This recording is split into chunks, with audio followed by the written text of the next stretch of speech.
من هؤلاء. الشخصية التي نعيش معها حلقة الليلة هو أبو محمد هادي المطيري، في لقاء خاص أجراه معه الكاتب والمحلل السياسي الأستاذ مشعل النامي في هولندا. نعيش معهم هذه الحلقة الخاصة من الخطر الإيراني.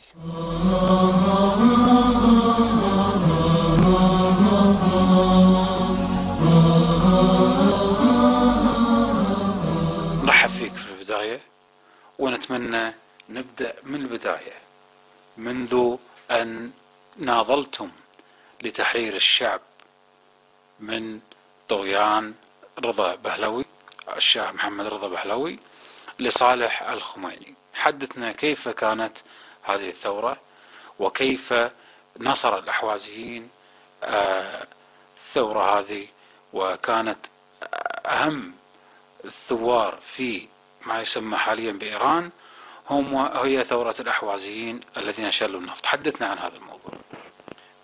أولا أرحب بك، أهلا وسهلا بك أخوي وشكرا لك. صحيح أنا يعني كنت ناضلت، بس أكو ناس ممكن أحسن مني ناضلوا، وهم الشهداء اللي أكرموا منا جميعا. أخي العزيز، يعني ثورة الأحواز هي لها جذور، تاريخ طويل، فمن أين نبدأ وأين ننتهي؟ فإذا نريد نقايس من بداية الاحتلال الإيراني للأحواز، فهذا يعني إلى طرق، لأن ثورات متكررة. لا، احنا نتكلم لما من بداية الأحوازيين، لما ناصروا الثورة يفترض أنها الثورة الإسلامية، أيام اللي أسقطت الشاه محمد رضا بهلوي. نعم أخوي، لأن الأحوازيين لهم تأثير بصراحة يعني على بالثورة، لهم دور عظيم. بعدين شاركوا بالمسيرات، بالانتفاضات، بالمظاهرات، وشل الاقتصاد هو نفط الأحواز. فكان عمالنا شواغينا مثل ما يقولون لهم تأثير بصراحة. شنو سووا؟ اعتصابات النفط، يعني مصفى عبادان، انه يعني سبب انهيار الاقتصاد ودمر، يعني وقفوا تصدير النفط الإيراني من الأحواز بسبب إضرابات اللي سووها الأحوازيين. إضرابات لأن كان مصفى عبادان يعني أكبر مصفى بالشرق الأوسط، وله تأثير بصراحة، لأن معظم يعني نقدر نقول مؤسسين لإسقاط النظام الشاه هم دور الأعظم هم كان بالأحواز بسبب هذا الشيء. وتظاهروا الأحوازيين طبعا، أيضا تظاهر بالمدن والانتفاضات ومظاهرات محمرة، مدينة عبادان، بالخفاجية، بالفلاحي، وعلى هذا يعني استمرار المظاهرات والاصطدامات. ونعطينا يعني شهداء بالشوارع، الرمي كان، يعني بالمحمرة شهداء، بالعواز شهداء، بالفلاحية شهداء، يعني يطلعون بالشوارع ضد الرصاص، وهذا موجود يعني متواصل كان. فقط الخميني هو سرق الثورة بصراحة، لأن هي الثورة للشعوب كانت. فخميني وعد الناس، وعد العرب، وكان له مواثيق أنه يعطي حقوق الشعوب المظلومة. فهو سرق الثورة لأنه رجل له أجندة بصراحة، لأن رجل هو عدا أجندة جابته. ما احنا ما شفنا يعني الشاه هو كان شرطي الخليج العربي وياخذونه ويجيبون واحد بطياره، احنا ما شفنا هذا وين موجود عنده. بس احنا ممكن بدايه الثوره نغشينا، عبدنا خميني وكنا نسجد له ونسميه امام ونحلف فيه. بس هو الحقيقه جابته بريطانيا، يعني لانه واضح ينزلوه واستقبلوه، وهذا كانت لعبه بصراحه. بس الشعوب لان احنا ناسخ انقطعت. المهم صح. بعدين استلم الخميني السلطه، ورحتوا على مع وفد احوازي تباركون للسلطة الجديدة في قم. حدثنا عن هذه الرحلة وشنو حصل فيها، وشلون التقيتوا الخميني، وشنو صار في اللقاء. نعم أخوي، لما ما احنا انتصرت بما يسمى سوى الثورة واستقبال الناس، ويعني بشكل أنا أتذكر يعني فرد يوم والله يعني كنت أبكي، يعني كأنه نحس احنا بالجنة، يعني الله، أنا أحكي عن نفسي والله كنت أبكي من فرح، يعني خميني في الشكل عجيب إلى فرد حب قلوب الناس، لأن الناس احنا تعرف العرب يعني مع الأسف كل وقت احنا ننقش بالعمايم وبالكذا، واحنا ناس العرب عندنا دين اي رحبنا وفرحانين، وما يعني بشكل يعني ما اقدر اعبر لك كيف الفرح. المهم فشاركت العرب والاحوازيين، الجمعت من المدن، فرحنا بقطار من مدينة المحمر، انطلق القطار، ركبنا احنا بقطار تقريبا يقارب من 600 إلى 700 نفر اتصور، يعني من نخبة من ناسنا، وعلى رأس الوفد كان الشيخ الخاغاني الله يرحمه. فرحنا إلى مدينة قم بالقطار، فنزلنا بالمحطة واحنا كنا لابسين، اتذكر انا هم شماغ احمر، كان كل الشباب شماغ احمر يعني حاطين برقبتنا، احنا نقول لفت شفية احنا نسميها، انتم اخوتنا يسمونها شماغ وشفية الحمراء. فرحنا باهازيجنا العربية الهوازية ونهوس وكذا، اهازيجنا المعروفة، فاخذنا شوارع قم يعني نهتف للخميني وللثورة والعرب واحنا المعروفين. واتذكر فزعنا وشوف ايش ما بينا وكذا شعارات يعني كنا نطيها. وصلنا الخميني، كان فرد شرفه تقريبا يعني على الشارع، طلع لنا وبهاي الايده المعروفه اللي شال ايده وكذا، واحنا مساكين نعرف ونظل نبكي، يعني كتبنا ارواحنا، انا ذبحت نفسي من نباكي يعني كانه يعني مساكين بصراحه ما نعرف، وعندنا حقوق تتصور هو هذا من جدنا يعني. ايه وصلنا الخميني، بعدين رجعنا يعني توزعنا بالمكانات. شان الشيخ الله يثيقهم، كان الشيخ الله يرحمه عنده بيت خاص إليه، احنا تقريبا مقربين إلى الخاغاني الله يرحمه، شيخ الخاغاني عنده بيت خاص إليه من بيت عادي كان. فرحنا احنا سكننا به من بعض المقربين بينا 50-60 نفر اتذكر. فاجى الخميني هو بنفسه برجله، اجى البيت الشيخ الخاغاني، اجى إليه زاره، فبدأ الحوار. احنا قعدنا بالديوانية، نقول نسميها الديوانية، المضيف نسميه.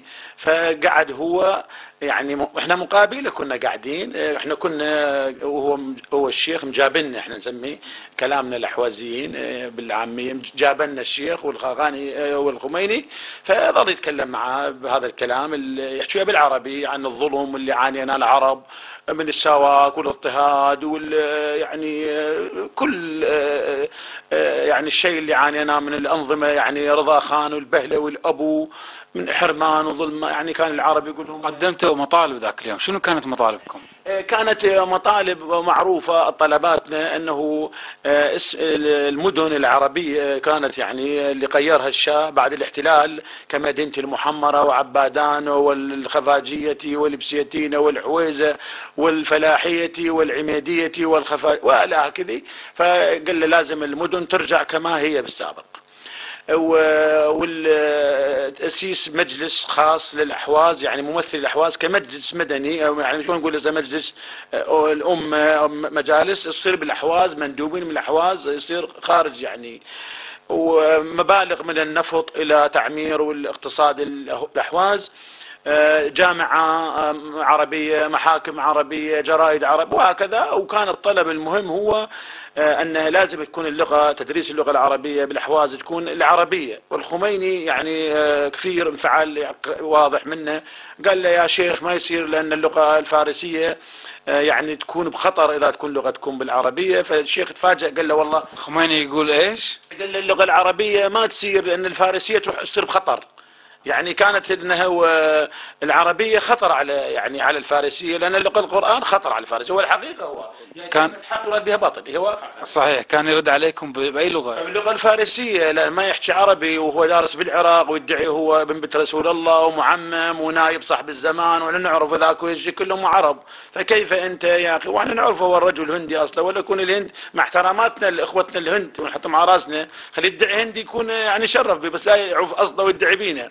وبعدين هو يتكلم عربي زين، انتوا جلستوا معاه وتكلمتوا عربي، ايش كثر كان مدة اللقاء ورد عليكم بالعربي ولا لا؟ لا اصلا بالعربي ما كان. كان يعني فتره يعني يمكن بين الساعه ونص ساعه بهيج حدود. يعني انا يعني هذا يسعفني الذاكره لان هذا مر علي اكثر من 30 سنه 32 سنه هذا الموضوع. فكان الحوار هو يتكلم بس بالفارسيه، وبعدين الشيخ قال له يا اخي العزيز ان هاي الحكومه تدعي حكومه جمهوريه اسلاميه والقران هو لغتنا ودستورنا، فاللغه العربيه اساس. رد على الشيخ انه يا آية الله الخاغاني انا وانت نحن رجال دين، احنا رجال دين، فانا وياك احنا شغلنا بالمساجد، فيعني ما نقدر احنا، فانتم شخصوا وفد منكم مجموعه من شبابكم ويروحون يتفاوضون الحكومه المركزيه. شوف شلون طفر. المهم حاول هذا الموضوع، نهى الموضوع، وبعدين قام هو. من قام خرجنا يعني احنا الشايعه معاه، طلعنا مع الباب. تعرف العرب عندهم تقاليدهم يستقبلون الضيف بالباب ويشيعونه الى الخروج. فالشيخ الله يرحمه التفت منا ومنا انه قال الخميني سياسيا ليس رجل دين.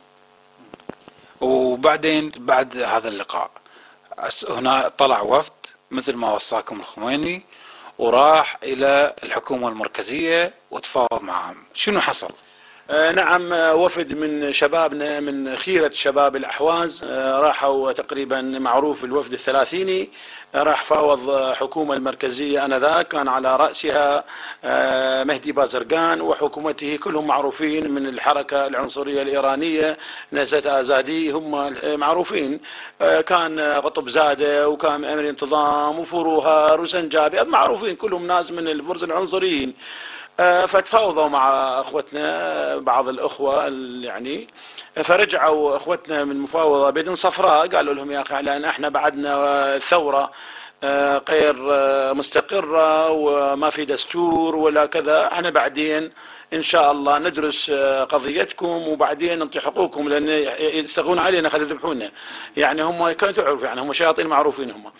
فهم نعم يعني لعبوا علينا بصراحه. الوفد رجع يعني بعد فتره، الوفد رجع، وانا اتذكر واحد من الاخوه كان سيد هسه ما اتذكر اسمه، كان مسجل شريط تسجيل لانهم منعوهم حتى من التسجيل، قالوا لهم يا اخوان نتفاوض معكم لا تحاولون تسجلون شيء. فكان واحد من الاخوه ما اتذكر اسمه بس صورته وخياله في وجود الى الان. فكنا متجمعين يوم من المنظمه السياسيه بالمحمراء، واجا وقال يا اخوان سمعوا، وخلى الشريط بالسماعه وسمعنا الحوار اللي قام. قال سمعتوا يعني كل شيء ماكو يا اخوان، لازم نشد حيلنا ونعرف قضيتنا. فبدينا احنا من بعد هذا مسيرات كل يوم بدون استثناء، كل يوم مسيرات نطالب بالحقوق وانواع الشعارات العربيه. حقوق المدنيه، نعم حقوق مدنيه يا اخي، احنا عندنا حق بهاي الثوره، احنا عرب مظلومين مضطهدين. هسه احنا ما كنا نفكر اصلا حتى بالتحرير بصراحه، كنا نقول يابا حكم الذات يعطونا كذا كذا ونريد حقوقنا يابا ابسط حقوق، ويا ريت تكون المسيرات، لان ما عندنا كان وضعنا ما نصور قلت لك ولا يوم بالالاف، كل يوم احنا مستمرين حد ما يعني. بعدين بازرقان هو يعني اجى للمحمرة بيت الخاغاني، فدعينا جميع يعني العرب بالأحواز اندعت إلى بيت الخاغاني بيوم كان أتذكر تقريبا من بعد الظهر العصر تقريبا هيك، اجى مع وفده البيت الخاغاني، وأنا كنت من ضمن الانتظامات، احنا كنا انتظامات البيت. فهو انتظامات يعني الحراسة الأمنية تقريبا، حراسة الأمنية، لأن أنا كنت بداية الثورة من ميليشيا مسلحة لهم، لأن احنا كنا مسلحين، لأن الحكومة إذا سقطت احنا ملأنا الفراق بالميليشيا الأحوازيين العرب يسمونا تشريك باللغة الفارسية، شريكة جمهورية إسلامية كنا احنا، يعني ميليشيا تقريبا شريك، ومن كوموندوز شريك مولان، سلاحنا إيراني، وبس أنا ملابسي مدنية وشماق الشفية الحمراء احنا.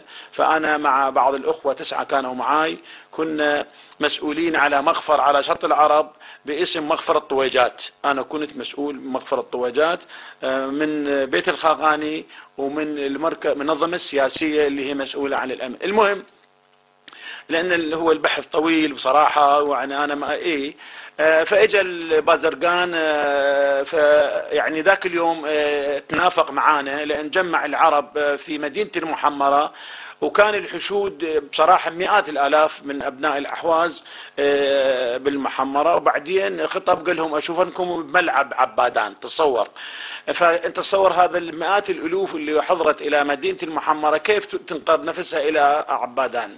فهو يعني خطب وتكلم أول واحد اللي قال عرب زبان. تصور يعني، شوف هم يعني احنا الحوازيين يسمونا عرب زبان، يعني عرب اللسان، يعني احنا ليس عرب.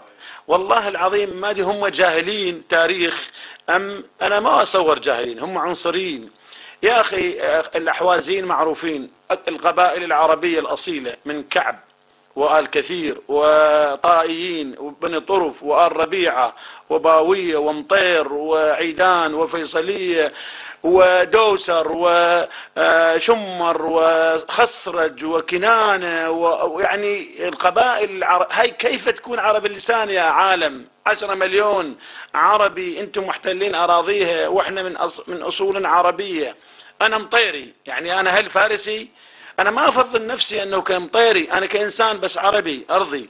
فهو قال انا اتصور ذاك اليوم، هذا كلامه ما انسى، في مدينة المحمرة اخوان برادرانا عرب زبان، اخوتي عرب اللسان، وهي عربنا هاجت. بصراحة امثل يعني المثل الشعبي، يكرمون اخوتي. احنا نقول كيف الذئب يدخل بالغنم، العرب يعني تحركت وهجمت على السماع وهجمت عليه، واحنا حاولنا نهربه حتى بدون غنادر شرد، يعني حافي، يعني رادوا شبابنا تكتله، فهرب من خلف الماء يعني، وصار الهجوم عليه. اي كان رئيس الوزراء المؤقت، هو كان رئيس الحكومة المؤقتة يعني، هو كان، فهرب يعني. وكانوا اخوة حاولوا يقتالونه وعرف اسمائهم يعني، وبعدين هذا يعني استشهد يعني، لان ماكو شيء. ما الشهيد اللي حاول يقتاله واحد كان من يسموه الشهيد طه الحساوي، يعني كان اللي انا كنت اعرفه شخصيا مطنب به، وواحد ثاني يعني عرفنا تماما، اتصور من اخوتنا من بني طرف يعني جلداوي كذا، كان بيده مسدس راد يدخل عليه، يعني شكله ما انسى الشخص، من البوتشلده، من يعني من عشيره انا، بس انا يعني هذا اتذكره. فكنت مطنب كاظينهم انه قالوا خلاص هو بازرقان وصل لنا هنا لازم نقتاله. قلنا يا اخوه عيب عندنا العرب، احنا العرب معروفين اهل الشيم والكرامة، واحنا ما نكتر ضيفنا، احنا نختلف مع الاخرين، لان احنا العرب مع الاسف احنا مغلوبين بهذني، لان كل وقت قيمنا يعني بصراحة يعني. فيا اخي العزيز، المهم هرب بازرقان. فبدت بعد هذا الحادث المحمرة صار عندها قليان، الاحواز كلها، لان كان التمركز بصراحة هو كان مدينة المحمرة. فبدأ القليان للأحوازي، فبدأ هم يخططون. نعم. فبعد فترة يعني قالوا لازم المراكز العربية اللي كانت المنظمة السياسية بالمحمرة، ومركز الثقافي بالمحمرة، ومركز ثقافي بمدينة البسيتين، ومنظمة سياسية في مدينة الفلاحية، ومركز ثقافي في مدينة الأحواز. فقالوا لازم هذني ينشالا يعني خلاص. فنطوا مواعيد محددة انه مهلة يعني، انه واحنا بدينا انه اكثر نصر ومسيرات وتحسن، انه لا احنا ندافع، وانطونا يوم اتذكر ان اذا ما تخلون نهجم عليه عسكريا، واحنا دخلنا بالمنظمة السياسية نخلينا رمح من السكين نسميه احنا، وما عندنا سلاح كان، فقلنا ندافع بس سادنا على منظماتنا. فالشيخ الخاغاني قال لهم يابا هي المنظمة السياسية هي بيت الشيخ خزعل، والشيخ خزعل ابن المحمر وهذا ملك مالنا، وانتم ايش تجدوا من العرب؟ المهم فنطوا بعض الاشياء وتخططوا لها ولعبوا لعباتهم وهجموا يعني. واتذكر قبل الهجوم يوم نطوا بيانيات على الشيخ انه هذا محرك، وطلعنا جمعنا، والشيخ الخاغاني انفعل وراد يخرج من البلاد. البلاد يعني يخرج من الأحواز، وكتبوا له أيضا ردوا على إعلاميات هم شرعة مدار والطالغاني أن لا تحوف البلاد. قال لهم يا أخي فإحنا تجمعنا وخرج يعني تأييدا للشيخ مسيرة، وبعدين اكو مركز يسمونه بالفارسي سازمان النظامي فرهنجية جوانان عرب خرمشهر، يعني مركز سياسي الثوري الإيراني اللي كان ملاصق للمنظمة السياسية. فإحنا وصلنا ناس يعني كل شيء ما كنا نكتب تأييد الخاقاني، فيعني رمونا على المسيرة. فالشباب اقتحموا المركز، وبصراحة يعني أكون يعني حرقوا المركز مركز، وأسرناهم القادة الموجودين كلهم مع سلاحهم ويعني بصدور عارية. والله يعني أنا كنت الشاهد بها. والمركز نهائيا أنه بس هم تعرف يعني نواياهم يعني بدأوا بالمؤامرات، فبعدين سووا مؤامرة بالقضية الميناء المحمرة أن بعض الأحوازين اقتالوا الحراس وكذا. فبدت كثيرة هي بصراحة يعني قضايا، أخذوا السلاح من حراس المنظمة، فنطوا يوم خاص للإخلاء يعني المراكز العربية. يعني جلسة كانت يوم الثلاث بالليل للساعة تقريبا بالثنين بالليل، كان وفد عربي كان يرأس الوفد الشيخ عيسى الخاقاني، هو أخو الشيخ، كان يفاوض معهم أنه يا لازم نحقن الدماء. فبعد الخروج الوفد يعني تفاوض، فهم كانوا مستعدين، فبدأ الهجوم على المحمرة بكله بقيادة أحمد مدني، الأدميرال أحمد مدني بأوامر خميني. فكان يعني وزع السلاح بالليل، فتخندقوا الفرس على بيوتهم بالمدينة المحمرة. فبدأ الهجوم تقريبا قبل الفجر على منظمة السياسية، فكانت الحراس، فكان المركز الثقافي أيضا ملاصق إليه، فكان بعض الشباب متحصنين. فبدأ الهجوم، فتم الأسر على الأخوة، بعدين بدأ الهجوم على المنظمة السياسية. فالعرب تعرف ظلت بعض الأخوة تنادي. فإحنا من ضفة الثانية كنا نسكن بالمحمرة، صفحة الثانية منطقة كوت الشيخ، فعبرنا لأول وجبة عبرنا من كوت الشيخ، كان ظلمة يعني ظلام دامس، فدخلنا المنظمة وكان الرصاص علينا يعني سبحان الله ولا واحد من عندنا سبحان الله. فدخلنا المنظمة، فبدينا يعني لزمنا ونصيح وننخي العرب، ها أخوة العرب وينكم؟ واتذكر يعني انا يعني بعض الاخوه مثلا كان معي اخ ابو رساله الذي ينادي بانه يا اخوان يا العرب، ووالدي كان دخل يقرا قران. واتذكر يعني كنا من الاناشيد اللي كنا نقراها سل الرماح العوالي عن معالينا، واستشهل البيض القاب الرجا فينا، سود وغايعنا بيض صنايعنا حمر مواضينا. اتذكر يا أمة العرب ثوري وانهضي فينا وارجعي كان أنا أتذكر هذا البعض بالسماعة. احنا نصيح للعرب العزم، خاطر شعبنا يخرج، وأيضا شعبنا خرج بصراحة المحمرة على بكرة أبيها، كل الشعب نساء رجال، وكان كلهم تحت الرصاص والجنايز بالشوارع، وتلقى الناس ملطخة بالدماء وشي ميتة وشي يعني لاكو رحم.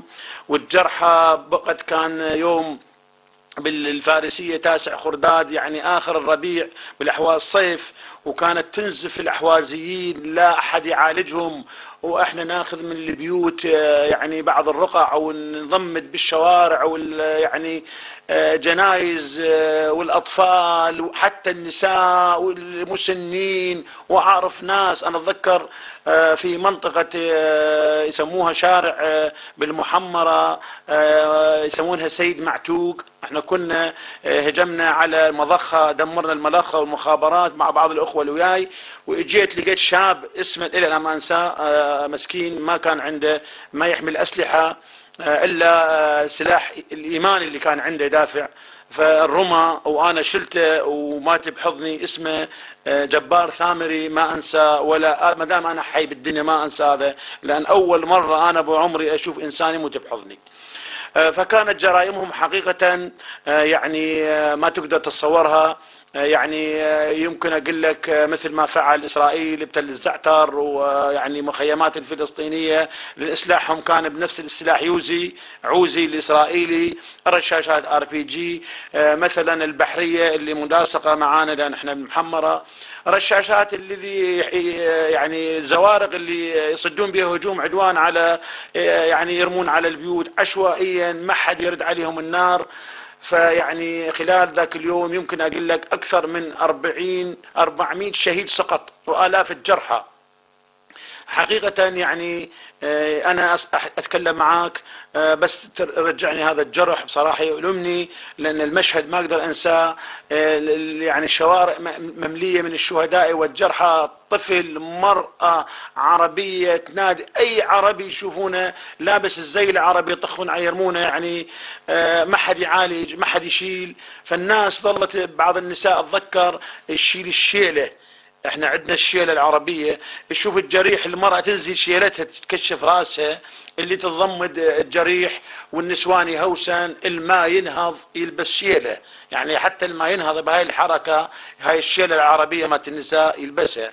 فيا أخي العزيز جرائمهم لا تعد ولا تحصى بصراحة، يعني جرائمهم بيضت جرائم إسرائيل. هذا النظام الجديد اللي يدعى نظام إسلامي يعني نظام مجرم تلطخت ايده بدماء الاحوازيين العرب. وبعدين يا اخو العزيز هو يدعي مع الاسف يدعي هذا النظام نظام شيعي، هذا يعني هذا اللي محيرنا. والاحوازيين بصراحه احنا اكثرنا شيعه، اكثر الاحوازيين شيعه. فانت اول الجمهوريه الاسلاميه اللي اجت اول ما ذبحت الشيعه وهم عرب الاحواز. فأنا استغرب أن كيف إيران تذبح شيعة وتدعي تدافع عن شيعة فلان. يا أخوان هذا ما له صحة. فالنظام الإيراني أصلا ما يدافع، ما يحب لا شيعي ولا سني.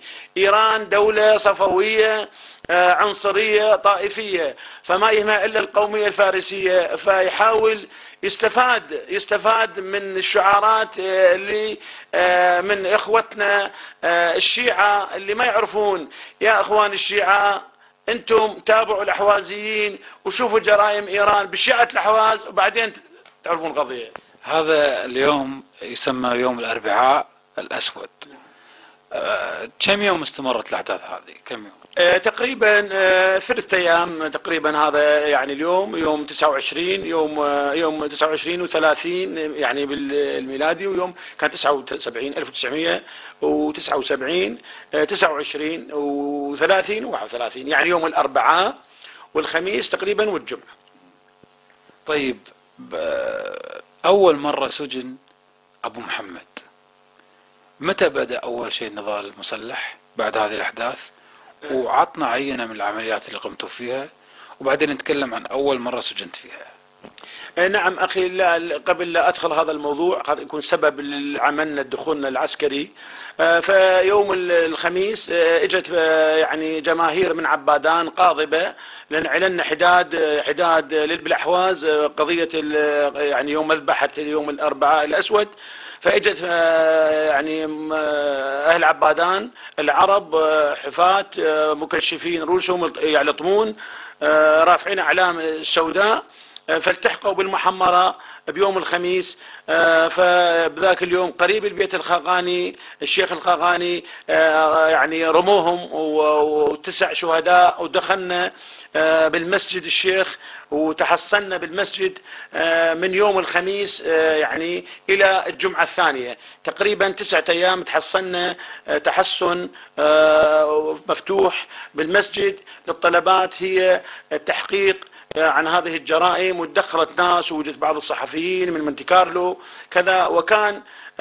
وبعدين اجت وفود هم كلهم لعبهم كله غش تزوير. فلا انسى حقيقة مواقف الشهيد البطل حسن دقلاوي اللي كان هو مسؤولنا، يعني هو يقعدنا شباب، يلا شباب قعدوا يجيب لنا ريوق يروقنا، يعني يجيب لنا شله نسميها والباقله الباجله، يعطينا ريوق الصبح نقعد. وهاي قعدتنا كل شيء ماكو، نايمين على القليمات لان كان الجو حار وننام برا، وبعد احنا بالمسجد ظلينا بعدين اجى جماعات من وفود من قم مراجع من احزاب كانوا معانا من احزاب ايرانيه، المهم فبدينا يعني ما وصلنا الى نتيجه. بعد الانسان اذا وصل حد انه يهان يعني كرامته واهله وشعبه، فاحنا بدينا. الشهيد حسن دقلاوي قال يا ابنائي يا اخوتي كلامه ما انسى، لازم يعني تعملون مجموعات 4 5 وتقاومون المحتل. فبدينا نخطط هذا وبدينا نعبر، واول من استقبلنا واعطانا السلاح هو كان العراق، هذا شيء ما نقدر ننسى. فاخذنا السلاح من العراق، فبدينا عمليات بالمحمرة، نعم عمليات عسكرية مهمة، ضربنا الاقتصاد يعني الإيراني، المنشآت المهمة معروفة يعني حسب اعترافات إيران، مطار عبادان احنا كم مرة عمليات، وأنا كنت شاركت بعملية كان الشهيد شريف الناصري مسؤول قائد ميداني معانا، فصائل كثيرة. أنا كان معي مجموعة تقريبا يقارب 40 نفر. مسؤولنا الأصلي هو كان الشهيد شريف الناصري، كان معه الثاني هو الشهيد أبو حمدي يابر، وكان المشرف علينا الأكبر هو الشهيد منصور مناحي. فكنا عملياتنا للنفط والمراكز الحساسة والهجوم بالليل، كل ليلة عندنا كان اشتباكات، ولا ليلة كان ما عندنا اشتباكات على المقافر الحدودية وعلى دبابات، وحصلنا أسلحة كلاشنكوف. العراق بصراحة حطلنا أسلحة خفيفة دفاعا عن النفس، لأن بعد ما ظل شيء، وكل إنسان يعني من حقه يدافع. أن احنا ما نحب القتل، لأن ناس احنا مسالمين، احنا بأراضينا ساكنين، ما احنا معتدين على أحد. فبدأ الشباب كرد فعل من حقنا ندافع عن نفسنا. يعني أخي أي أرض احتلت العالم كله، أوروبا أمريكا أي واحد يحتلهم، هل يواجهون المحتل بالزهور أم يقتل شعبهم وإحنا يعني نصطبيلهم؟ هذا شيء طبيعي. إحنا شباب مجموعات غير منظمة، فبدينا نعمل ونضرب، وبدأ هم يعدمون بينا، وتقريبا أكثر مجموعاتنا هم تم إلقاء القبض عليهم، وحوالي 150 نفر تم إعدامهم بالرصاص، رميا بالرصاص. فجرائمهم لا تعد ولا تحصى. أول مرة سجنت متى وشلون؟ نعم أخي العزيز، بعد أحداث المحمرة يعني فترة حاولوا أن ينهون البيت وجود الخاقاني، لأن تواجدنا كان ببيت الخاقاني، فسووا لعبة مصطنعة، هجوم على المسجد الجامع بالمحمرة، قذف أحد القنابل اليدوية على مسجد الجامع، فانقتلوا بالمسجد 9 نفرات محل تجمع الفرس. فقالوا هذا العمل مدبر من حراس بيت الخاقاني. فصار الهجوم على بيت الخاقاني وقتلوا حراسه واخذوا الشيخ يعني الى قم، يعني هانوه بصراحه وراد يقتالونه هو وابنه وعائلته وعدموا ناس اقاربه، وهذا يعني بصراحه يراد لها يعني سرد طويل. فاحنا يعني بدينا نستمر بالمسيرات، وانا كنت يوم مشارك بمسيرة، لأن كان قبلي كاظن تم إلقاء القبض على أخوي أو ابن عمي. فإحنا خرجنا مسيرة ثانية نطالب النظام بالشعارات الفارسية، زندانية خلق عرب آزاد بايد قاردد، يعني السجناء العرب لازم تخرجونهم. وتم الهجوم علينا مسلح على المسيرة، وتم إلقاء القبض علي أنا بالمسيرة، خلوا السلاح بصدري، أخذوني إلى مكان مجهول. تقريبا كنت معتقل في منطقة معروفة في المحمرة، هذا الحرس، فكان يشرف عليها حراس معروفين، كان زماني معروف، كان جهان آرا معروف، كان فروزندة من قادة معروفين، كلهم انتهوا بالحرب، راحوا إلى دار حقهم، إن شاء الله ينالون مصيرهم بالدنيا، ينالوه بالآخرة إن شاء الله جهنم وبئس المصير. فيعني أنا كنت بيدهم، وهذا الشهر يعني بالضرب والأهانات والتعذيب الجسدي والنفسي. بصراحة كان الإعدام عندهم سهل، ولولا تدخل بعض الشخصيات، لأن أنا كنت محسوب على بيت الشيخ الخاقاني، توسط رئيس بلدية المحمرة آنذاك، فخرجوني بتعهد. هذا أي سنة أخرجوك تعهد؟ 79. ب79 من بعد أحداث المحمرة تقريبا ب4 5 شهور. بعدها متى سجنت؟ سجنت مرة الثانية عام 1991 بصراحة كان أعظم وأهم سجن، لأن تعرف أنا متابع قضايا. تم إلقاء القبض علي. أنا مدينة المحمرة كنت هارب أنا ساكن بالأحواز، وكنت هارب في مدينة المحمرة. تم إلقاء القبض علي مدينة المحمرة. كنت في البيت يعني مختبئ، بيت أختي شقيقتي. فدخلوا علي الفجر، فحطوا الكيس براسي وشلباكة وأخذوني إلى المخابرات بالأحواز. ف7 شهور كنت بزنزانة. يعني الضرب يعني ضرب بدون معنى بالكيبلات، يعني تعليق هيك لورا يعني بالحائط، يعرينوني يشلحوني يعني ويضربطوني على الطاولة بالكيبل، لأن أنا كظوني أتذكر نعم. وضرب بالراس بالحائط، وضرب يعني على الراس بالهروات، بالصاعق. يعني بدي اكو نوع صخره يحكون يعني من جلدك يجيبونها. بعدين اذا انت يجوك تعذيبهم بالليل بالنهار، تظل 24 ساعة فاتح يعني عينك وتخاف وتنام كنوم الأرانب مثل ما نقول. يجون وراك كل ساعة ياخذوك بالليل بالاثنين بالأربعة وهكذا. يعني بعض أحيان ناخذ حاجاتنا بالسطل معانا. يعني فقدنا وعينا. أنا كنت صايم أتذكر، كان إلقاء القبض علي كان 21 شعبان، فكنت صايم فياخذوني يعني، لأن كنت 7 شهور عدى علي شعبان ورمضان وهكذا شوال وهكذا 7 شهور، وأنا تحت رحمتهم من أنواع التعذيب ما أعرف نفسي يعني.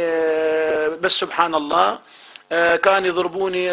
أخذوني أتذكر في اليوم قرفة، أنا عيوني يعني مكممة وشلباكة، وأخذوني شلحوني وربطوني على طاولة عريان، وكنت صايم كيبل يعني تتصور. وأنا أشوف القرفة بيها موانع كاتمة الأصوات عن الصوت لا يطلع برا. وشون المقصبة، يعني المقصبة بيها سكاكين وكذا واشياء. فقام الضرب علي من راسي الى ارجلي، الضرب يضربني بشكل، وكانوا 4 يضربوني يعني يتحاولون علي. فكنت بصراحة للإنسان إحنا بشر يعني ما نتحمل الضرب، وكنت أتنخى يعني أقول أن يا الله يعني هم يهاجمون الله. فبديت يعني أولا قد خاف الله يعني خافون، فبديت بالله ورسول الله رسول الله ياها. لما ما وصلت الشيء اللي هم يردونه يعني يدعون هم، تنخيت بفاطمة الزهراء اللي اليوم فاطمة الزهراء هيك منها الحسن والحسين. فبدأوا يعني يهينون. قال اليوم لا حسن يفيدك، وهيج من الحسن والحسين ما يفكونك، الله ما يفكك، وانت كذا محمد رسول الله والذين معه أشداء على الكفار رحماء بين. هاي الآية ويدقون علي. صور أنا كافر يعني، تصور شوف كافر، ويدقون علي يعني وأنا أصرخ يعني تصور، والدم من كل جسمي يطلع. والله العظيم يا أخي أنا سأقول لك يعني، وما أنسى هذا يعني. أنا هنا أتصور أقول أنتم تدعون بالحسين، والحسين بريء من عندكم، لأن الحسين هو أبو الأحرار، هو رئيس شباب أهل الجنة. الحسين يعني يوصي يقول هيهات من الذلة. هم يردون يسلطون علينا واحتلون أراضينا باسم الإمبراطورية الجديدة، لأن كسرى انتهى. هسه اجوا امبراطورية جديدة باسم امبراطورية خميني، بس بالدين، بالشيعة ودفاعا عن الشيعة، بس الدين منهم براء. وهم اصلا اول ما يحقدون على الشيعة اكثر من السنة. وواضح بالعراق ذبحوا شيعة العراق وذبحوا شيعة الاحواز. يا اخوان حقيقة هذول اجرامهم بيض وجه حتى هتلر. لما كنت تقول بحق فاطمة الزهراء وبحق ايش كنت تقول؟ اقول لهم يا دخيل فاطمة الزهراء هيك من فاطمة الزهراء، يعني حكي اللي انا ما مناسب يعني اقول. اي نعم فاطمة الزهراء مين يا اخي؟ هم ناس اللي يعذبون ما هم بشر، ما يملكون ذرة من الإنسانية، لا مو مسلمين. يعني كانوا يسبون فاطمة الزهراء والحسين. ايوه يسبون فاطمة الزهراء والحسين. الحسين ياها والحسين، وكيك من الحسين وهيك من فاطمة الزهراء. ويعني حكي ما اقدر اقوله، لان احترم مشاعر الناس اللي اقدر اقول لنا. والكلام يعني الغلط على عائلتي، على عائلي، على ناموسي، يعني هذا حتى ما يناسب الانسان يعني يتكلمه. بالله عليك الانسان صايم يعني انا كافر يا اخي، كافر انا، واليوم صرت مسلم بدي اصير احد رديكم، يعني مو تحترمون رمضان. وانا شو مسوي يا اخي العزيز؟ انا قاتل احد؟ انا رجل عندي ارض انتم احتليتوها، انتم قتلتوا شعبي، ما رحمتوا اهلنا، لا رحمتوا نسائنا، لا اطفالنا، فدفاعا عن وطني فانا من حقي ادافع يعني. بعدين انا احمل فكر، انتم جيناكم بالطريقه ما تقبلونا، لازم نتعامل وياهم بطريقتهم. الفرس يا اخي العزيز ما يعرفون الكلام، الفرس معروفين، تضرب على راسه يلا يعطيك حقك. كم سنة انسجنت؟ أنا بالمجموع انسجنت 15 سنة، 4 مرات يعني تقريبا، ب 1900 و 1979، ب 91، ب 2003 و 2006 بعد أحداث انتفاضة 2005 اللي تم إلقاء القبض علي مع مجموعة من الأخوة، وبعض الأخوة اللي كانوا معاي 9 استشهدوا عدموهم يعني. فكنت 4 شهور بصراحة في زنزانة، الضرب يعني، بعد تعرف صار أحداث في الأحواز، صارت عمليات مسلحة وصارت انتفاضة شعبية، شعب الأحواز كله انتفاض، معروفة ثورة النيسان 15 نيسان المجيدة. حقيقة شعب الأحواز كله انتفض بصراحة لأول مرة، يعني احنا انتفاضات عديدة عندنا الأحواز من بداية الاحتلال إلى يومنا هذا، فشعبنا كل وقت منتفض وثائر. بس هاي الثورة يعني تختلف عن الثورات يعني سابقتها. فهم يعني تعرف ان السلطة دخلوا الجيش والقوات، مع الأسف هم استفادوا من عناصر عربية يعني بقمعنا، استفادوا من حزب اللات يعني أسميه، يعني مع كل الأسف حزب اللات يدعي هو مقاوم ودفاع من المظلومين، فإحنا أخوة الأحوازين الشيعة إحنا مظلومين يا حسن نصر الله، أنت تدافع اليوم عن جرائم إيران بسوريا وتذبح الشعب السوري، ولك إحنا أخوتك، احنا بنفس مظلومين مثلك، تدعي اذا انت الشيعي مظلوم، احنا بالشيعة كنا مظلومين. ليش يا اخي تخش الناس تاخذ؟ يعني احنا اليوم اذا نتعامل مع اسرائيل يعني احنا شو تقول لنا؟ انت قاعد تتعامل مع ايران وهي ارضنا محتله. انا خاطب هنيه ايضا، يعني ما اشبه خاطب، قال لي يا هنيه اخي، انت اليوم اذا انا امد ايدي على اسرائيل اللي قاتلك وانا عندي خط احمر، انت شو تسميها؟ انا اسرائيل اليوم ما يختلف لي ايران، شو يختلف؟ هذا محتل ارض، هذا محتل ارض، ما فرق بين محتل ومحتل. شنو سوى حزب الله؟ تدخل لقمع الشعب الأحوازي؟ نعم يا أخي العزيز، نعم دخل عناصر حزب الله لأن لغتهم واضحة، دخلوا بالقمع الانتفاضة، نعم ونعرفهم، وبعض من عناصر العراقية من فيلق بدر، وعناصر مخابرات إيران العراقية الذي ربت بأحضان إيران تدخلوا لأن هم يعرفون لغتنا، ولأن بعض العجم مثلا يتجنبون أن يقتلون، وهو ما عندهم رحم، لأن ابني كان بلبنان فترة، فيقول لك الحزب الله يعني كان يقول له أنا خميني أو خامنئي يقول لي اقتل أبوك اقتل أبوي. تصور أنت هذا الشيء؟ والله العظيم هذا ابني محمد كان يوم اللي مسك بلبنان. المهم، فلا يعني الأحداث هي هم تدخلوا يعني إيران وساندوا إيران لمصالح، هي قضية حزب الله يعني هي مو حزب الله، أنا أقول له حزب الشيطان. فيا أخي العزيز فعانيت أنا كثير من أنت شفت أحد من حزب الله أو من فيلق بدر اللي تدخلوا لقمع الشعب الأحوازي سنة 2005؟ نعم، أنا ما شفتهم أكون يعني أمين، بس بعض الأخوة اللي كانوا معي بالسجون قالوا نعم الناس استجوبونا، ناس كان لبنانيين يعني اخوتنا العرب، احنا نعرف اللهجات اللبنانيه السوريه الخليجيه نعرفهم. انا ما اقول لك انا لا، انا ما اجوا لانهم صحيح اكون انا يعني امين، انه بعض الاخوه نعم قالوا احنا شفنا ناس عراقيين، هالعراقيين موجودين احنا نعرفهم، هذا ما عندنا شك بيهم، بس حزب الله يعني كانوا لهم دور تقريبا يعني بالقمع لانتفاضتنا ب 2005. طيب متى فكرت بالخروج من الأحواز وليش وشلون؟ أخي العزيز يعني أنا فكرت، يعني أنا بعد ما خرجت من 2006 بوثيقة مالية، خرجت تقريبا 120,000 دولار، خرجت برا وظليت سجين تقريبا البيت، وكل شهر يدعوني المخابرات للمحكمة وظليت معلق بصراحة. فبعدين قررت ان اولادي هربوا، يعني ابني واولادي هربوا الى سوريا، فانا بغيت ان انا مكفول كنت يعني اقتل لان الناس كافليني. صار علي ضغوط بصراحه، تعبت لان احس ان حياتي في خطر.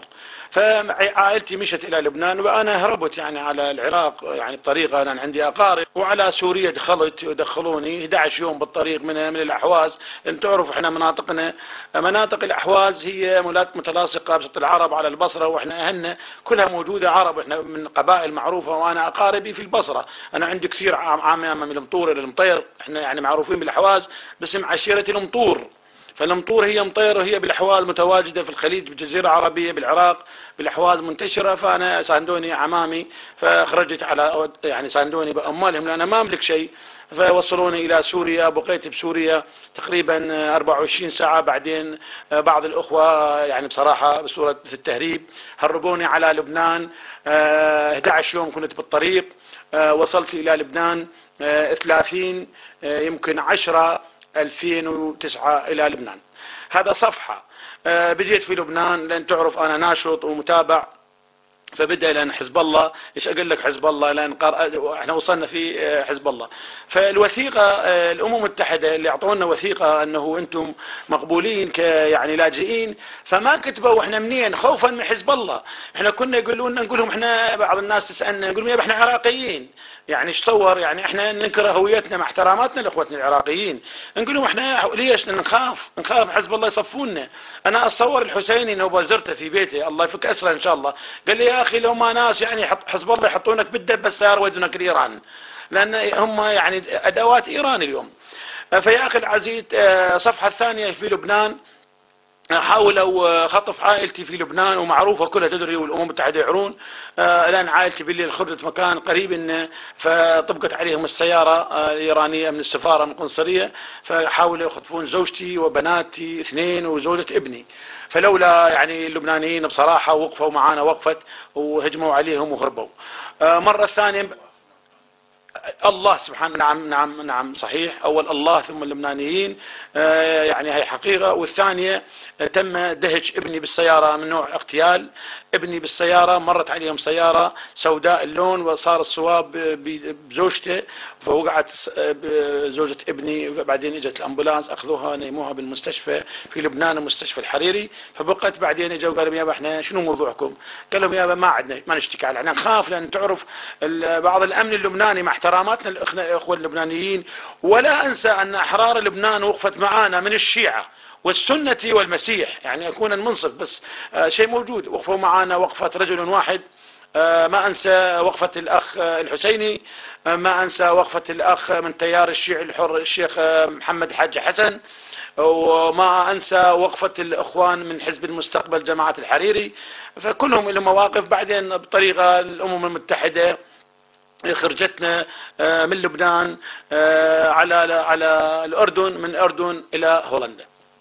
أحد أفراد السفارة الإيرانية راح زار ولدك في البيت في لبنان، حدثنا عن القصة هذه. نعم أخي العزيز، حقيقة ابني تم القبض عليه من جماعات الأمن اللبناني، وبأكثر الأمن اللبناني مع كل الأسف ينتمي إلى تيار هو الشيعي، ما نقدر نقول الشيعي، لا الشيعي الإيراني مو الشيعي لأن لا نخلط لن يكون الصفوي الإيراني. نعم. فكان ابني تقريبا رهينة لأنه هو ياردون يعني يأخذون ثار مني بابني. فنعم اجى اليه يعني هو اللي عرف نفسه، قال له انا القنصل الايراني، انا القنصل الايراني. واجوا له بالسجن، كان مسجون في سجن الزحله، مدينه الزحله تصور. فراحوا استجوبوه. هذا الكلام ابني قالوا له يابا احنا تتصور انت مسجون في لبنان، انت مسجون في ايران. هذا كلامهم اللي قالوه. تصور دخلوا يقولوا له انت مسجون في لبنان كانك مسجون في ايران. نعم انت اليوم لا تتصور مسجون في لبنان، انت مسجون في لبنان. هذا كلام القنصل الايراني في ايران. نعم. فلازم تتعامل معنا، اذا ما تتعامل معنا وتعطي اسماء الناس اللي نريدهم منك وتقول لنا ابوك وين موجود، فاحنا مستقيم نسلمك نجيبك الى ايران ناخذك، فانت تتندم. فاحنا نساعدك شنو ما تريد، بس انت لازم تقول لنا. قال لهم انا والله ابوي ما اعرف في وين، ابوي انا استهدى واصل بسوريا، وما أعرف والدي وين، فضغطوا على ابني و3 شهور كان بالسجن، و3 مرات جولة لولا تدخل أحرار من لبنان والأمم المتحدة والمنظمات هم الرئيس في لبنان الأخ نديم حوري ومنظمة العفو الدولية الأخ ناسي اسمه من تونس كان أنا كنت عندي، ومنظمات لا أنسى مؤسسة نسيم حقيقة، ونشكر من المحامية اللي وقفت معانا أحرار لبنان وقفوا معانا هاي المعاناة اللي عانيناها، ورادوا يسلمون ابني محمد إلى إيران. وبعدين من السجن جابوا محمد إلى الأمن، أكو أمن في بيروت يعرفون بعض الأخوة، يم أمن المركزي في لبنان أكو زنزانة تحت الأرض وكان محمد بها مسجون. فإجت السفارة الإيرانية للأمن فطلبت منهم يسلمون محمد لهم، مع أن العالم كلها متحركة. فواحد من أحرار الأمن من الأخوة وأتصورهم كان يعني من الأخوة، فخابر الأمم المتحدة قال لهم يابا هذا الرجل ترى يسلمون لإيران. فإجت أمبولانس، سيارة أمبولانس من الأمم الإسعاف، نعم لأن أنا أقول أمبولانس كان يكون عادي على العادة، إسعاف من الأم بصورة إسعاف دخلت الأمن للأمن وأخذوا ابني محمد بنص الباس، نقول إحنا من الناس يعني حتى ما كان يعني جابوه يعني وخبروني قالوا يابا تعال استلم ابنك من عندنا وكون بعيد حتى عن الحوازين وانتم اختبوا مكان. وبعدين خبأنا الأخ من تيار الشيعي الحر الأخ حاج محمد الحسيني فترة في بيته، وبعدين من الأمم المتحدة خرجونا بصراحة من لبنان إلى هذه يمكن أحكيها لك يعني كلام عادي، بس كلها كانت آلام وأذية، الحر والضيم يعني مأساة، عوائل معاي نساء أمه وخواته كله بكي، يعني معاناة على معاناة يا أخي. أنت عانيت من ظلم وقهر النظام الصفوي، شنو الرسالة اللي توجهها إخوة يعني لبعض؟ أولا نبي رسالة توجهها للإخوة في الأحواز في الداخل، ورسالة توجهها لبعض المنخدعين بالنظام الصفوي من بالذات يعني من أبناء الخليج.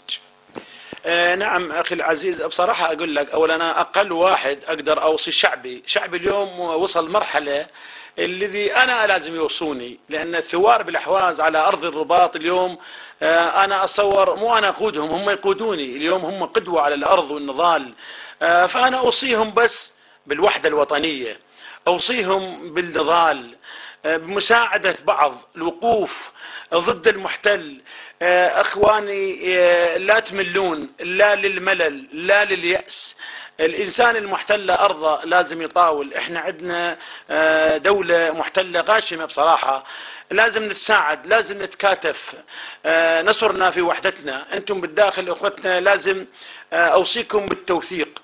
اليوم العالم يصطبينا لأن ما نقدر نوثق، أعرف الظروف الإمكاناتنا ضعيفة بصراحة، إحنا شعب المشانق بصراحة أخوي، الشعب الوحيد الذي المشانق تنصب إلى بالشوارع بالرافقات الأثقال، وتشوفون لا مرأة يعلمونها بالشارع وهي حامل، الشباب يعني 4 5 يعني جرائم إيران لا تعد، يعني جرائم تطهير عرقي ضد الشعب الأحوازي. فشعبنا هو يعرف، وهو شعبنا اليوم نقول سكينة الإيران واصل عظمهم، فيفهمون. أنا ما حاجة أوصيهم، ما حاجة، بس أنا كتجاربي عندي أقولهم أولا الله، نبني على الله وبعدين على أنفسنا، لأن الله يقول عبدي لأنصرنك ولو بعد فين. هاي الشعبي، وتحياتي إلى شعبي المناضل الباسل البطل، شعبي المشانق، تحياتي إلى الماجدات، إلى كل الأخوة في الأحواز، إلى كل الفصائل الأحوازية بدون استثناء، أحييهم وشد على إيديهم. والاستمرارية بالنضال، استمرارية بالنضال يا أخوتي. والإنسان يوصل يوم يعني إلى حقه، والحق هم يا أخوان ما يعطى هو يؤخذ، وهيهات كما قال سيدنا الحسين: هيهات منا الذلة، هيهات منا الذلة. وماذا عن المخدوعين بالنظام الصفوي من أبناء الخليج، من بعض الشيعة تحديدا؟ اولا كلامي بصراحه لاخوتي ابناء الشيعة الخليج كل غاطبه: يا اخوتي والله العظيم انا ما اقول لكم انتم ماكو انسان ممكن ما عنده مشكله، يعني كل انسان عنده، بس والله بالنسبه انتم يعني انا اقول الملوك بالنسبه لنا. يعني بصراحه اقول لكم انتم اللي انا اتابع اخوتنا بالكويت، الحسينيات المفتوحة وإمكانيات اللي عندكم، وأنا شاركت كم مرة في الإمارات وكنت بعزاء عند الأخوة بيت النويس، أسمي أسماءكم، وإخواني بيت الصايغ، وأنا كنت شاهد بالحسينيات وهاي الحرية الموجودة، وإخوتنا بالبحرين الذي كل بيت براحتكم، وحياة اللي عندكم يا أخوان الأحوازيين محرومين من أبسط حقوقهم ولغتهم لغة القرآن. يا أخوتي ممنوع علينا نتكلم بلغتنا، ممنوع علينا نسمي أسماء أولادنا، ممنوع علينا يا أخوان منعوا الماء. هذول الذي هم يدعون يزيد سد الماء، والله كارون هم سووا، هم يزيد الزمان. يا أخوتي يا أخوان لا يغشونكم الإيرانيين، حافظوا عن أوطانكم، حافظوا عن دينكم يا أخوان، لا تصيرون آلة، لا تصيرون آلة بيد إيران. يا أخوان الوطن اللي ما عنده وطن ما عنده شيء. إيران يلعب عليكم، ديروا بالكم من هذا. يعني حاولوا تابعوا، انتم شوفونا، شوفوا الأحوازيين، تابعوا الأحوازيين، انتم اخوتنا، كونوا مطمئنين، احنا ندرك ونفهم انتم جزء منا، انتم ماكو شيعة وسنة، احنا ابناء الوطن اليوم يضمنا، هي خيمة. هو البحرين مثلا خيمة على رأس السني والشيعي، شو فرق يا اخوان؟ ديروا بالكم لا تغشون ان ايران عنده سياسة، عنده فكر، عنده يا اخوان خطة معروفة شيطانية. الامبراطورية الفارسية اللي سقطها الرسول كسرى، كيف يعودها ايران؟ يعودها باسم امبراطورية الفارسية دفاعا عن الشيعة باسم الاسلام. والله العظيم زورا وبهتانا. أشكرك جزيل الشكر على هذا اللقاء الرائع، وأشكرك أيضا على الضيافة وكرم الضيافة في بيتك، ونتمنى إن شاء الله بإذن الله أن نزورك إن شاء الله في بيتك في المحمرة. أهلا ومرحبا بك أخوي، هذا بيتك الثاني، ويعني قلوبنا مفتوحة لك ولغيرك قبل بيوتنا. وتعذرني لأن أنا بصراحة تكلمت، أولا هو الأحداث طويلة ويعني مريرة، وهذا الجرح هو مفتوح، بس يعني شوي نقول احنا بعده ما هو مبطئ، فيعني أتألم بعض أحيان يعني وانفعل بالكلام. اعذرني لأن أنا يعني شفت عانيت، وشكرا منك، وأهلا ومرحبا بك وحياك الله.